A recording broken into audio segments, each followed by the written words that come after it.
શાંતિથી? યસ. તો હવે આપણે એના ભાગ કેમ પાડશું? વસ્તુ તો બધી ભેગી થઈ ગઈ, પણ આટલી બધી વસ્તુ છે ને અલગ અલગ કરશું કેમ? શેના આધારે કરશું? શું કરવાનું છે મેડમ? આ જે દરેક વસ્તુ મેં એકઠી કરી છે કે નહીં, એ વસ્તુઓને એના જે કયા પદાર્થમાંથી બની છે પદાર્થના આધારે એમાં અલગ કરવાની છે.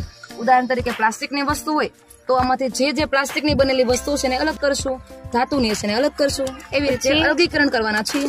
આ બધી વસ્તુ મૂકશો કે અલગ કરી?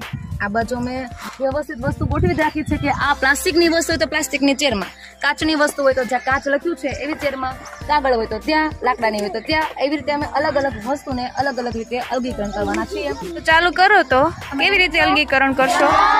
ઓકે ચાલો, તો પેલા દૂર થઈ જવાનો વસ્તુથી.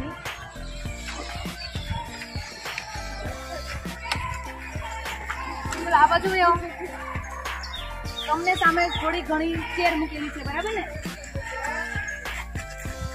કોમ્યુનિટીમાં જાજો અને આમાંથી જે વસ્તુ પ્લાસ્ટિકની કે કાગળની છે હું તમને કહીશ કે તમારે આ ગ્રુપમાં મૂકવાની છે, બરાબર? એ પ્રમાણે તમારે વસ્તુને ફટાફટ મૂકીને પાછું આવવાનું છે. એક પ્રકારની ગેમ જ છે. જે લેટ કરશે એ આવડ, અને જે ફટાફટ ગોઠવી દેશે એ વિનર. રેડી? ઓકે ચલો. આ તો તમે ગેમ રમો છો એમ ને? યસ. Very good. ચાલો તો આમાં હવે પેલા કોણ જશે? ઓકે આવી જાવ આગળ.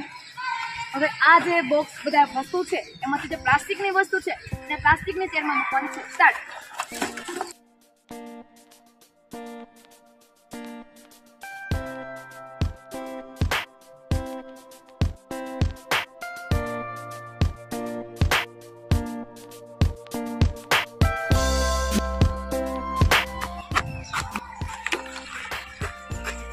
આમાં ઘડિયાળ મૂકી છે મેડમ. ઘડિયાળ પ્લાસ્ટિકની છે?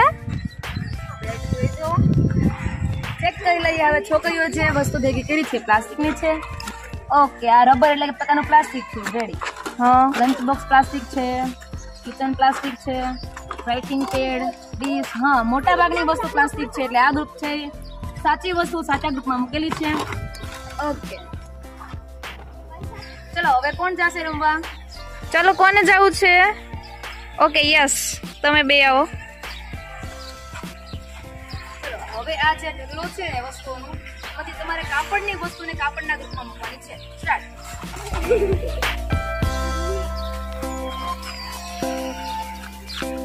કાપડની વસ્તુ બીજી છે, ખોટી જગ્યાએ નહીં મૂકવાની.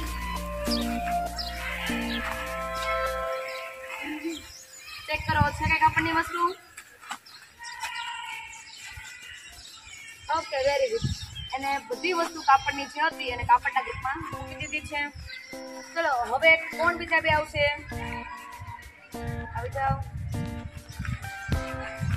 હવે જે આ વસ્તુ બાકી રહી છે એમાંથી તમારે ધાતુની વસ્તુ ધાતુના ગ્રુપમાં મૂકવાની છે. ચાલો.